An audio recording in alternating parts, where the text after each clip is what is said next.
Kawan saya di sebelah ngomong, Ustadz, ya kenapa pakaian pegawai di sini sempit-sempit?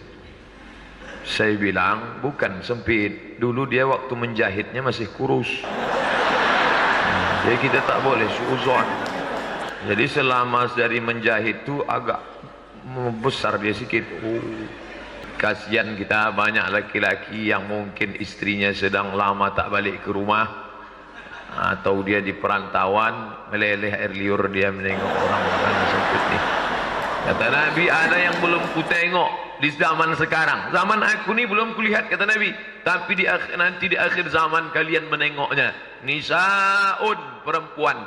Kasiyatun, pakai baju. Ariyatun, tapi telanjang. Maaf cakap. Pakai baju tapi telanjang. Tak ada guna solat kita. Tak ada guna pahala puasa kita. Melayang. Tapi kalau laki-laki pakai sutra ni bahaya. Dulu pas pertama masuk kantor wali kota, manggil tegas, sini. Setelah pakai sutra, sini. Semua kata boleh ke sutra. Kalau bapak ibu punya emas, emas itu dua, emas batangan dan emas perhiasan. Itu saja yang dizakati. Adapun emas parno, emas broto itu tak ada. Bagi bapak ibu yang sudah berzakat, alhamdulillah. Yang sudah mulai istiqamah, yang belum juga lagi na'udzubillah. Sudah ceramah tak juga mau, innalillah. Alhamdulillahi rabbil alamin, wassalatu wassalamu ala asyrafil anbiya wal mursalin wa ala alihi wa sahbihi wa man tabi'ahu ila yaumiddin.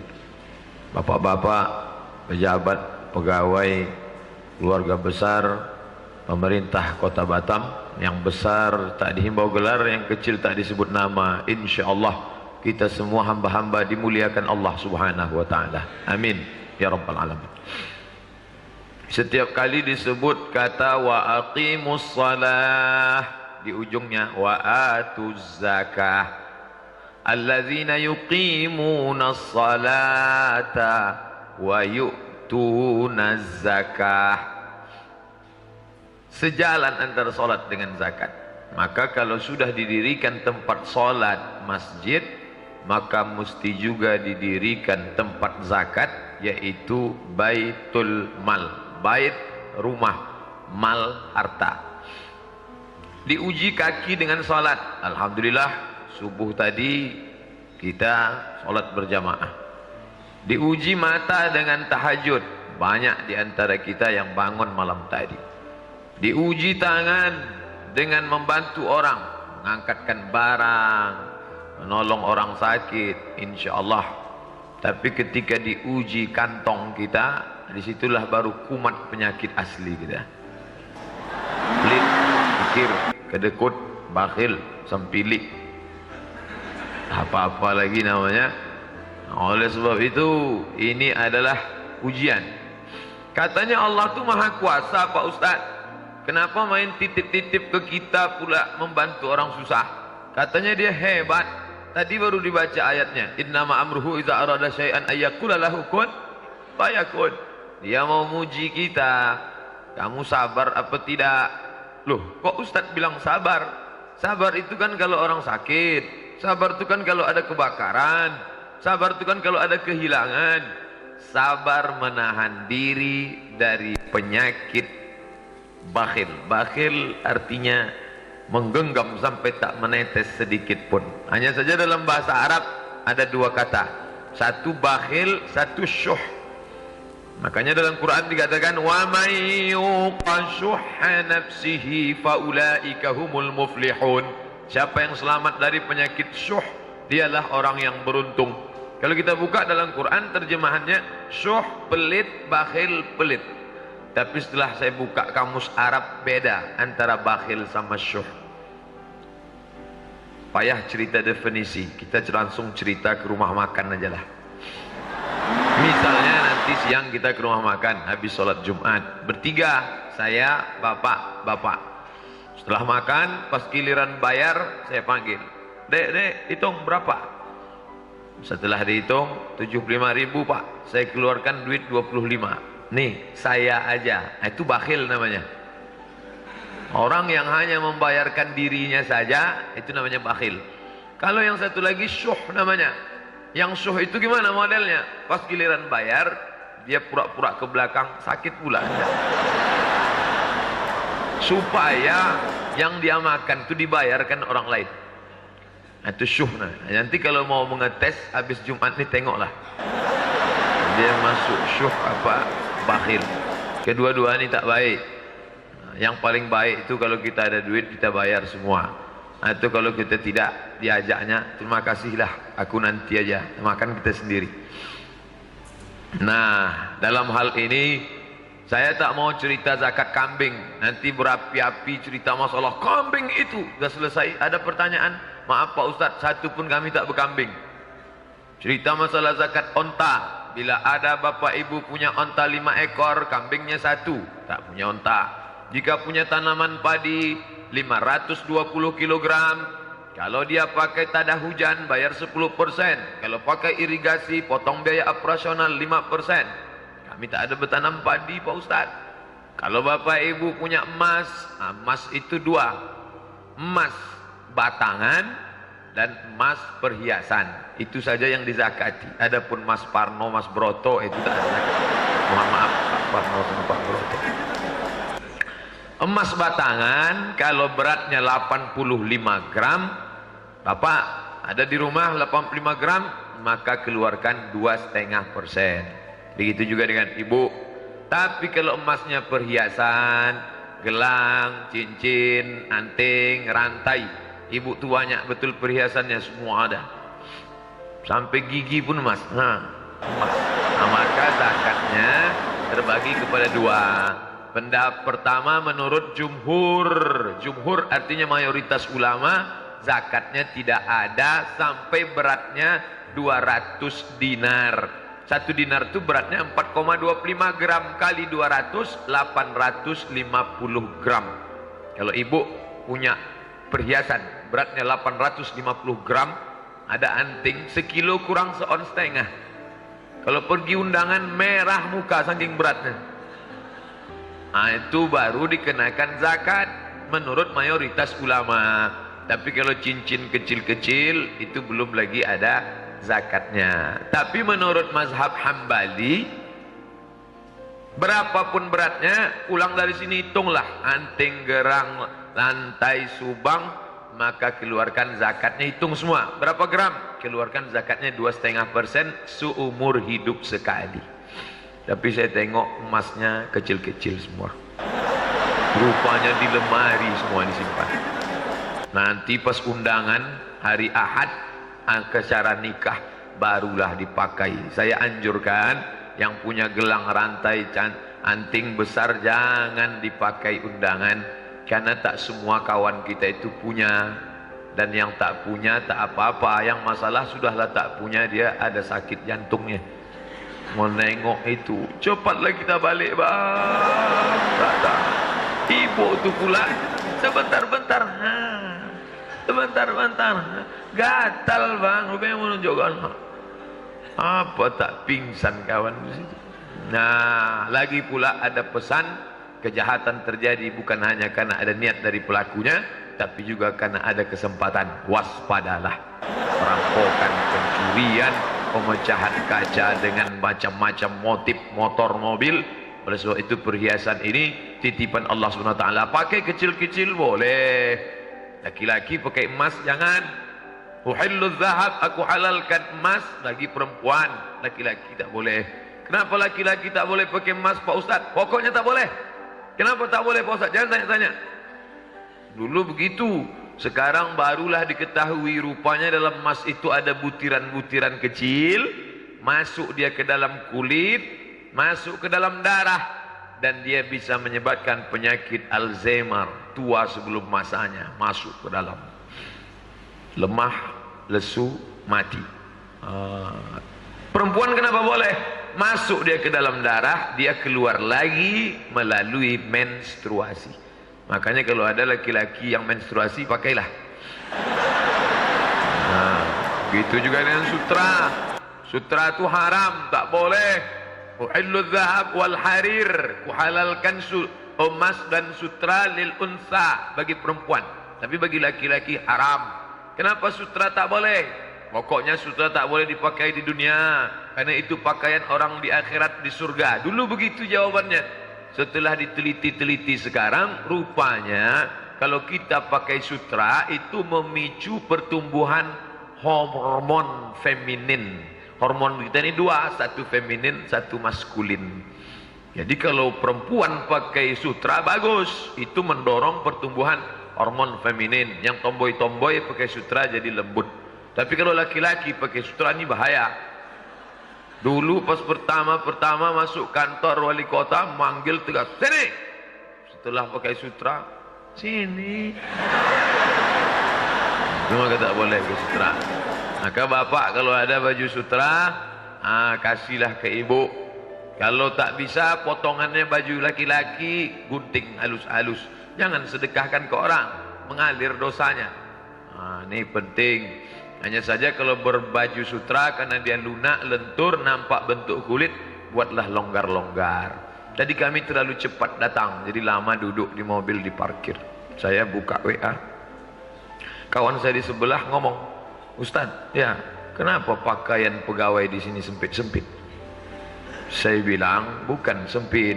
Dulu dia waktu menjahitnya masih kurus. Jadi kita tak boleh suuzon. Jadi selama dari menjahit itu agak besar dia sikit. Itu saja. Tapi tak semua saya bilang. Coba tengok tu yang masuk dalam kaca. Itu kan bajunya panjang.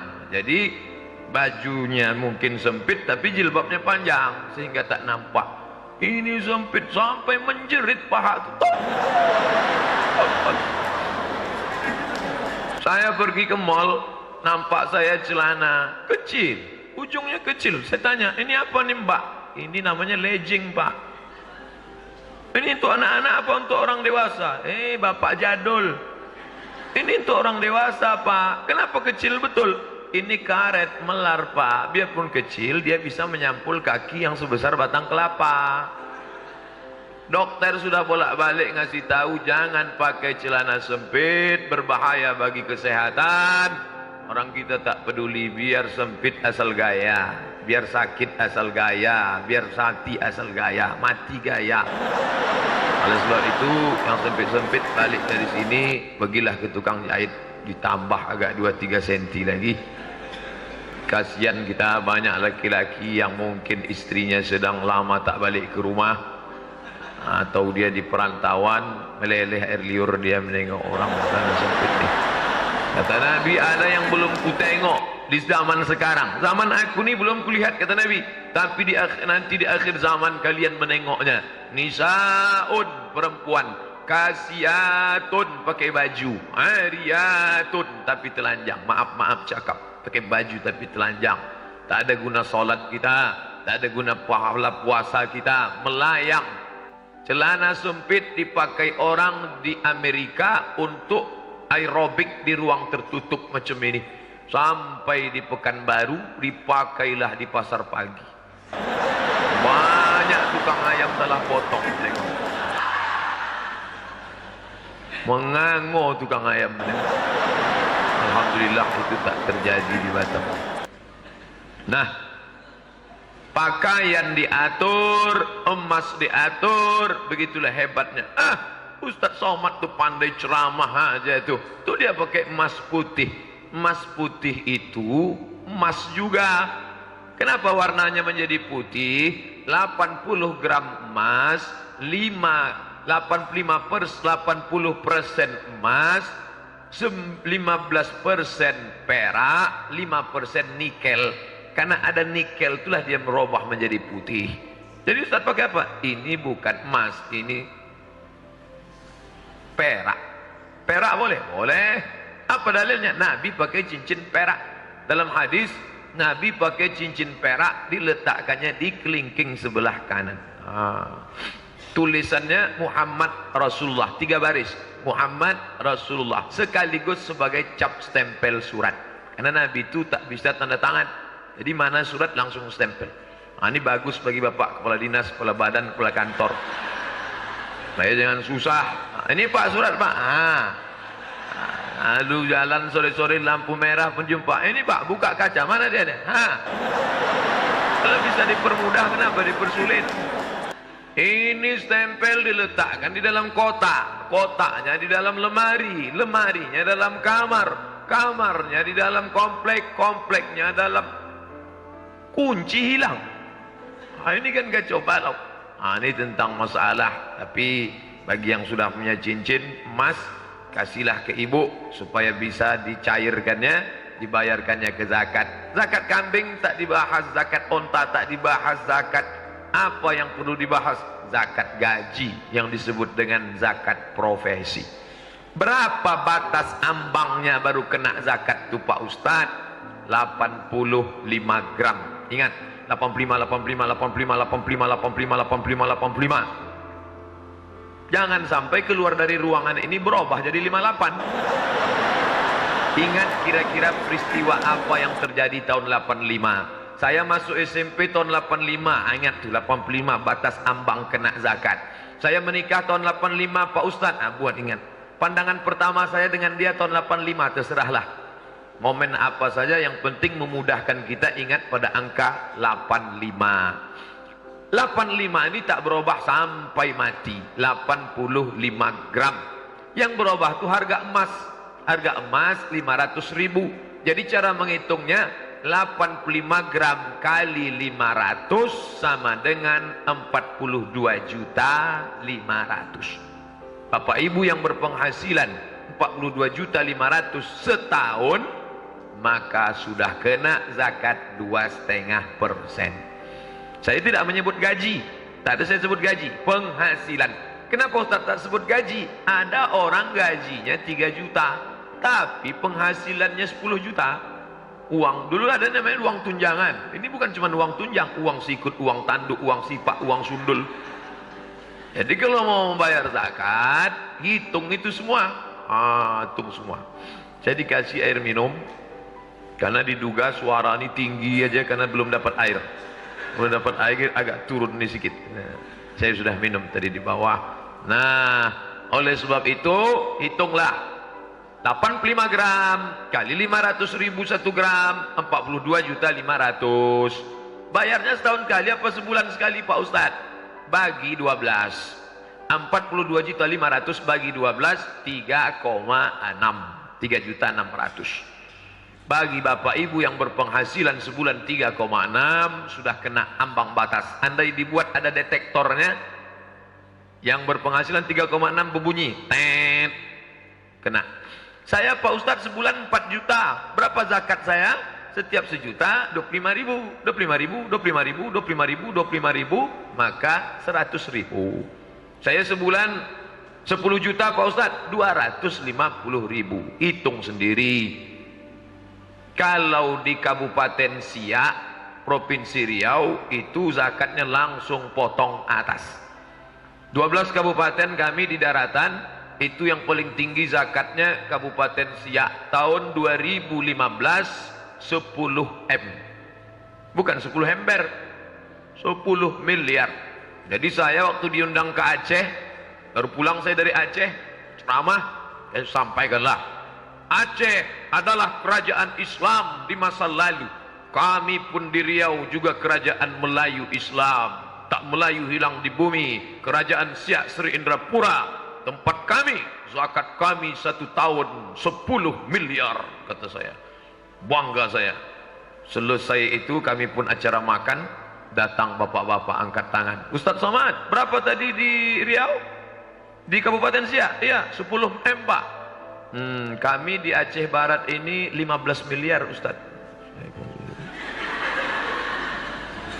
Pelajaran buat saya akan datang sebelum ceramah ditanya dulu baik-baik.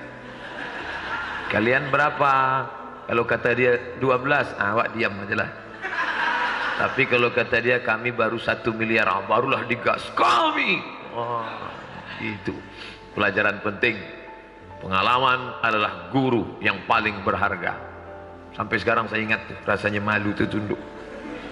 Nah, kenapa bisa? Karena tak selesai ceramah, khutbah. Khutbah Ustaz di atas mimbar hari Jumat, bayarlah zakat. Siapa yang tak bayar zakat, maka imannya tak sempurna. Orang bukan dengar dia khutbah, berapi-api Ustaz di atas, dia berapi-api pula di bawah. Tapi kalau sudah potong atas namanya, seluruh pegawai PNS potong atas. Tapi kita mesti menjelaskan dengan baik. Kalau tidak nanti dianggap orang Islam ni, Islam tu agama kejam, agama kalian itu. Sudahlah potong atas, potong bawah pula lagi gitu. Potong bawah maksudnya sunat. Potong atas maksudnya potong zakat. Itu bukan potong atas, bukan bupati itu kejam, bukan gubernur itu kejam. Ini memang kewajiban agama kami. Kami teledor. Sekarang sudah ada namanya Basnas, Badan Amil Zakat Nasional. Kalau sudah ada potongan, alhamdulillah. Kalau tak ada, hitung sendiri, bayar sendiri, setorkan sendiri, bisa sendiri. Makanya nanti saya tausiah hanya 30 menit saja. Ustaz Somad 30 menit tausiah. Selepas itu kita buka tanya jawab berkait zakat, solat, puasa, haji, zikir, haid, nifas, wiladah, macam-macam. Tapi saya hanya bisa menjawab pertanyaan disampaikan dengan dua cara. Pertama dengan cara tulisan kertas, yang kedua dengan mikrofon. Adapun dengan cara tatapan mata, ada jamaah ini mau menguji-nguji, bisa tak Ustaz ini telepati? Saya belum bisa lagi. Ada kertas ibu, sobek itu kotak itu, tulislah ini ada pertanyaan Pak Ustaz. Nah, saya Pak Ustadz sebulan 4 juta, berapa? 100 ribu? Langsung 100 ribu, 100 ribu, 100 ribu, 100 ribu.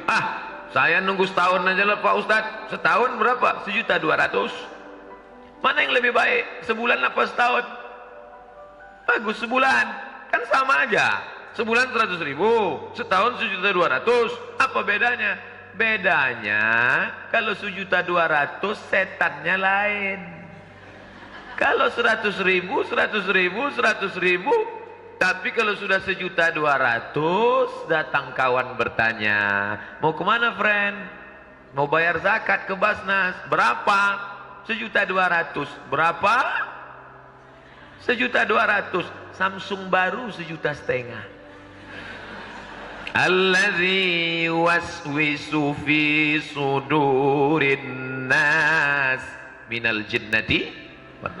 Kalau yang berbisik ini setan, jin, bisa kita baca ayat kursi. Allahu la ilaha illal qayyum la ta'khudhuhu sinatun wa la naum. Ini yang berbisik ini kawan kita. Kita baca ayat kursi, hafal pula dia dari kita lagi. Tapi boleh juga lah coba-coba. Kalau anda tahu nanti ibu bapak hitung, pas mau bayar zakat, mulai dia menghalang-halangi. Ayolah kita kembali ini zakat itu nanti aja lah itu. Coba bacakan ayat kursi. Mudah-mudahan terbakar dia insya Allah. Nah, oleh sebab itu bayarkanlah. Ngomong-ngomong yang ceramah ini udah bayar zakat belum? Saya bayar zakatnya 10 hari menjelang Ramadan. 3 manfaat kalau kita zakat sebelum Ramadan. Pertama, mudah ngingatnya. Asal mau sampai Ramadan, ingat kita. Kalau di bulan lain kita lupa, karena kalender kita ber. Lupa kita. Tapi kalau kita buat sebelum Ramadan, yang kedua, bulan itu bulan mulia, Rajab, Sya'ban, Ramadan. Yang ketiga, banyak orang susah, menggali parit, membantu rumah tangga, dia kerja berat, tak bisa dia makan. Kalau dia nanti bekerja, dia tak bisa puasa. Tapi begitu kita kasih zakat kita, terbantulah dia nanti di Ramadan, dia cuti agak setengah bulan atau sebulan dia bisa istirahat, puasa kita, puasa pula dia. Itu menolong dia. Itu baiknya bagi bapak ibu yang sudah berzakat, alhamdulillah. Yang sudah mulai istiqamah, yang belum juga lagi, na'udzubillah. Sudah ceramah tak juga mau, innalillah. Nah, ini tentang masalah zakat. Saya bukan nakut-nakuti, tidak. Ada kawan saya pengurus zakat. Suatu hari pergilah mereka mau menagih zakat ke rumah orang kaya. Assalamualaikum Pak Haji. Waalaikumsalam. Ini nampaknya rumah Pak Haji besar. Hebat Pak Haji ini. Rumah besar, mobil besar, kebun besar, bini besar. Jadi menurut hitung-hitungan kami, Pak Haji ini nampaknya kalau cuma 42 juta setahun, Pak Haji udah lebih. Jadi kami sebagai anggota BAS mau menyelamatkan Pak Haji. Jadi berapa yang bisa dizakati mau kami bawalah pulang untuk menolong orang susah Pak Haji. Kata Pak Haji tadi, saya bukan tak mau berzakat, tapi kalian tengok sendirilah, utang fortune belum lunas. Rumah saya di Citraland 5M belum lagi. Itu yang kalian tengok itu Pajero Sport itu sedikit lagi, agak 3 tahun lagi. Nah, mereka senyum aja. Kawan-kawan dari BAS tadi pulang, yalah Pak Haji kalau gitu kami permisi, baiklah, assalamualaikum, waalaikumsalam. Pulang, alhamdulillah. Berapa bulan setelah itu dari kejauhan nampak Pak Haji datang. Tengok Pak Haji yang kemarin, dia. Alhamdulillah dibukakan Allah pintu hidayah untuk dia bayar zakat. Disambutlah. Duduk sini Pak. Ada bisa kami bantu Pak? Begini, ada zakat kalian tuntut saya. Begitu cepat Allah mengambil. Saya tak mau sebut nama dan daerah, menjaga kode etik jurnalistik. Tapi kalau mau data lengkapnya nanti saya kasih. Hubungi 0813 65 055 903. Bisa kita bicara 4 mata Pak Ustadz. Jangankan 4, 3 pun bisa. Apa masalahnya? Tentang masalah zakat ini. Nah, bayarlah. Saya husnuzon nih. Nah, ini saya husnuzon, tak boleh suuzon. Masalah duit ini tak bisa nengok wajah. Kadang ada orang nih wajah jelek, hitam, duit banyak. Putih, ganteng, buka kantong 2000 perak.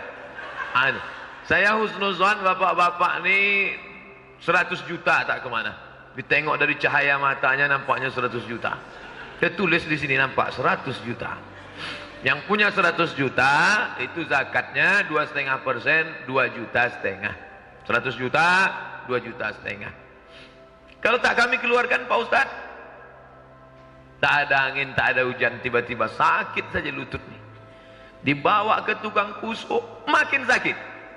Ditusukkan itu pakai jarum-jarum pentol itu apa namanya itu? Akupunktur. Jangankan jarum pentol, paku payung pun tak hilang. Makin sakit. Apalah ini?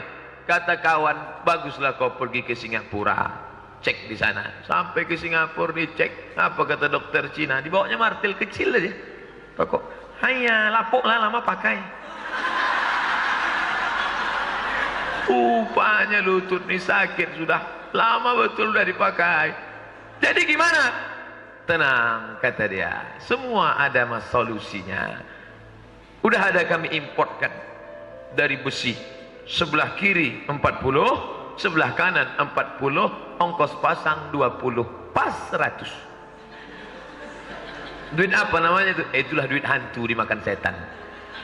Jadi jangan sampai duit itu hanya numpang lewat saja di rekening kita, sehingga ketika kita mati menghadap Allah Subhanahu wa taala, yauma la yanfa'u malun, tak ada gunanya mal. Mal terjemahan Indonesianya harta. Mal bahasa Arabnya artinya miring. Miring, mal artinya miring. Dalam bahasa Inggrisnya mall. Kenapa mall itu disebut miring? Ada masjid, ada mall. Kemana hati kita miring? Ke mall. Itu maka disebutnya mall. Miring hati kita ke situ. Nah, nanti kalau kita mati, harta yang selalu kita miring-miring, ma'akal tafa'abnaita yang kau makan busuk, wa malabista fa'ablaita yang kau pakai lapuk, wa matasaddaqta fa'amdaita yang kau sedekahkan, yang kau zakatkan, itulah yang kau bawa mati menghadap Allah Subhanahu wa taala. Lama hidup banyak dirasa, jauh berjalan banyak ditengok, lama jadi ustaz banyak yang curhat. Saya menengok pemakaman di Al-Madinah Al-Munawwarah di Baqi, nampak saya lubang kubur Baqi. Saya 2 tahun di Maroko kuliah, nampak saya pemakaman di Maroko, tak dalam segini aja. Beton kiri, kanan, muka, belakang, masukkan, tak ditimbun, tutup dari atas. Setelah kering, ambil tengkoraknya, tutupkan, ganti jenazah baru. Jadi efisien, tak perlu banyak-banyak pemakaman. Ini perlu kalau mau diterapkan di Batam bisa juga. Belum pernah mata saya menengok mobil masuk liang lahat lagi. Entah di tempat kita ini banyak tanah kosong, duit banyak, tapi belum pernah lagi menengok kendaraan masuk liang lahat. Ibu, ini saya kasih tahu, bocoran sedikit. Kalau ibu kerja pontang panting, pergi pagi pulang petang, berang ingat banting tulang, lintang pukang, tunggang langgang, berhasillah mengumpulkan duit 1 M, 1 miliar tabungan, emas, perak, tanah, semua duit ibu 1 M, meninggal ibu, maka bapak mendapat 1/4 kalau ada anak. Kalau tak ada anak, walakum nisfu ma taraka azwajukum, suami dapat setengah. 1 miliar duit ibu, 500 juta punya suami. Kalau sudah 500 di tangan, sebelah kanan aja yang menangis itu, sebelah kiri mana yang mau dipinang bulan depan. Tapi jangan pula gara-gara ceramah ustadz nih balik tak lagi mesra, bawaan ibu tuh mau marah aja. Bu, mana teh manis? Buat aja sendiri. Rupanya itu yang kau intai-intai rekeningku selama ini. Baru tahu aku dibocorkan Ustadz Somad tadi, rupanya setengah untuk kau rupanya. Jangan. Saya tak ingin Ustadz itu datang merusak kemesraan antara kita. Pak Wali jangan undang Ustadz itu lagi, hancur rumah tangga kami gara-gara dia. Siapa yang ceramah itu tadi? Rusak kemesraan, tak ada lagi senyum. Ustadz apa namanya? Entahlah, kurus-kurus tinggi dia, entah siapa nama. Nama saya Abdus Somad. Mudah ngingat nama saya, ada dalam Quran. Qul huwallahu ahad, Allahus Somad. Apa cerita dia tadi? Tentang zakat. Ujung-ujungnya Somad, zakat. Jangan dibalik pula, Ustadz apa? Ustadz zakat membahas Qul huwallahu ahad. Enggak. Nah, hitunglah sendiri, bayarlah sendiri. Nanti kita akan ditanya di hadapan Allah Subhanahu wa taala. Bapak Ibu hafal semua ayatnya. La tus'alunna yauma idzin anin na'im. Semua nikmat itu akan ditanya Allah Subhanahu wa taala. Berapa banyak orang hidup sampai tak sempat menikmati hidup. Berapa banyak orang yang sibuk cari makan sampai tak sempat makan. Ini ibu bapak sudah kacau ini, sakitnya mah usus, kenapa jarang makan? Saya sibuk. Sibuk apa? Sibuk cari makan sampai tak sempat makan. Hati-hati, hidup ini singkat. Jangan-jangan dari mulai lahir sampai mati potong masa akil balik pendek. Kata orang hidup ini cuma 24 jam dibagi 2, siang 12, malam 12.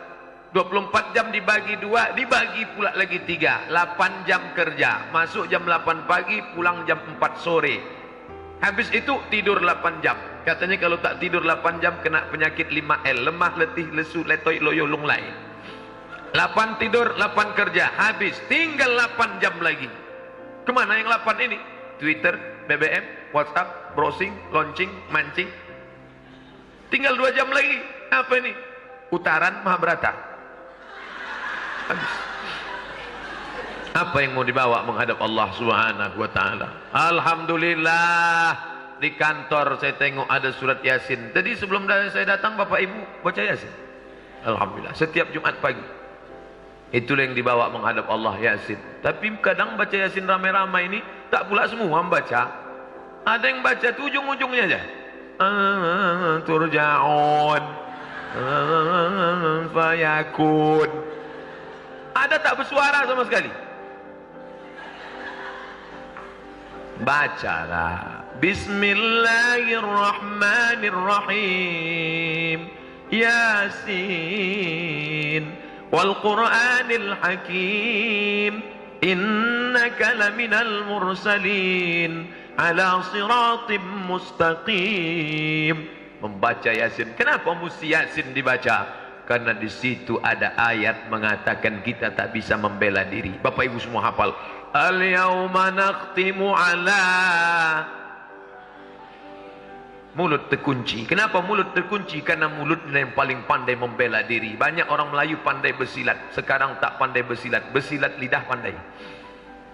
Wa tukallimuna aydihim. Tangan bicara. Siapa yang jadi saksi? Wa tashhadu arjuluhum, kaki bersaksi.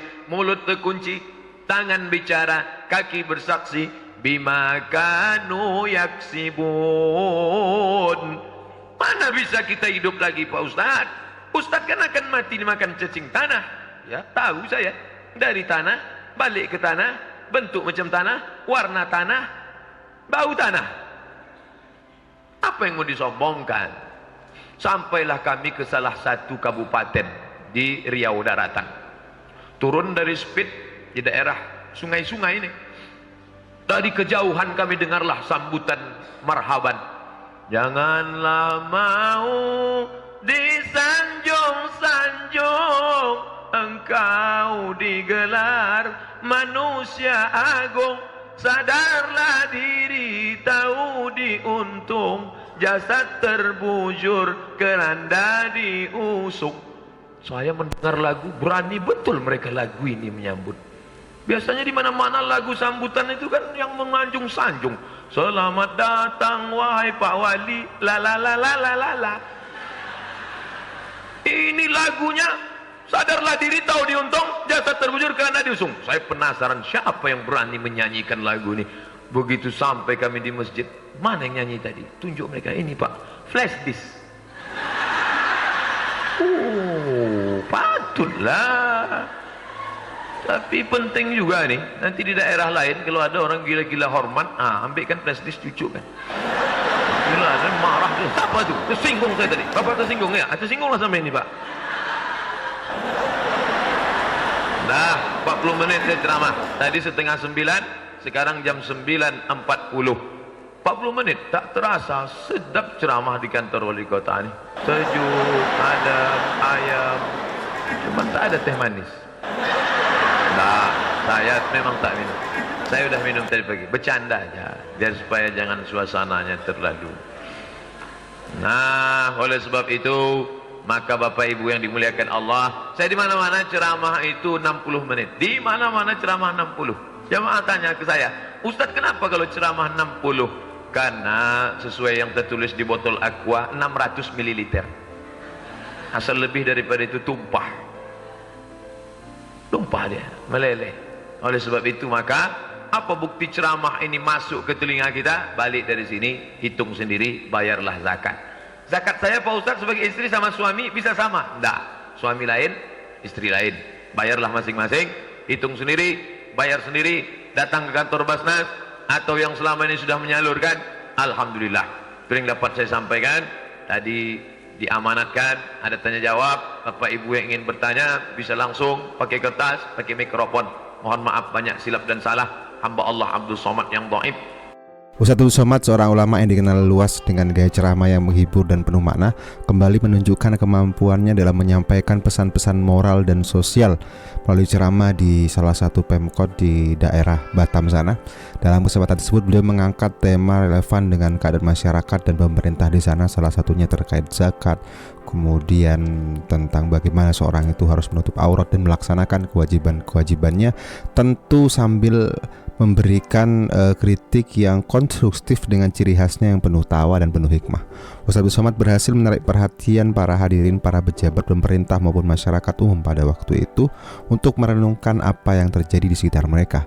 Ceramah yang disampaikan oleh Ustadz Abdul Somad bukan sekadar humor belaka, melainkan sebuah kombinasi antara tawa dan kritik yang tajam akan tetapi penuh dengan hikmah. Ia dengan cerdas mengangkat isu-isu sosial yang sering kali terlibatkan, seperti ketidakadilan penyalahgunaan wewenang, kurangnya transportasi, atau ada hal-hal yang tidak sesuai dengan syariat yang terjadi di pemerintahan. Namun beliau menyampaikan semua itu dengan cara yang ringan dan menggelitik, sehingga para pendengar tidak merasa terpojok ataupun tersinggung, melainkan lebih terbuka untuk memahami inti pesan yang ingin beliau sampaikan. Dengan humor yang khas, Ustadz Abdul Somad mampu membuat para pejabat dan masyarakat merasa nyaman untuk menerima kritik. Misalnya, ia sering menyelipkan cerita lucu atau analogi sederhana yang menggambarkan ketidaksesuaian antara kebijakan yang dibuat dengan realitas di lapangan. Tawa yang timbul dari cerita tersebut justru menjadi pintu masuk untuk memahami kekurangan yang ada, sambil tetap mengedepankan nilai-nilai keadilan, kedisiplinan, dan tanggung jawab. Namun meskipun ceramahnya penuh dengan humor, kritik yang disampaikan oleh Ustadz Abdul Somad tetap disertai dengan solusi dan pendekatan yang bijaksana. Beliau tidak hanya mengkritik tanpa arah, tapi juga memberikan nasihat dan petunjuk tentang bagaimana seharusnya pemimpin dan masyarakat bersikap. Ustadz Abdul Somad mengingatkan bahwa tugas seorang pemimpin adalah menjaga amanah rakyat dan bertindak adil dalam setiap keputusan yang diambil. Pesan-pesan tersebut tetap mengena meski disampaikan dengan cara santai dan penuh tawa dan hikmah. Di akhir ceramahnya Ustadz Somad menekankan bahwa kritik dan perbaikan tidak selalu harus dilakukan dengan cara yang keras dan menyakitkan.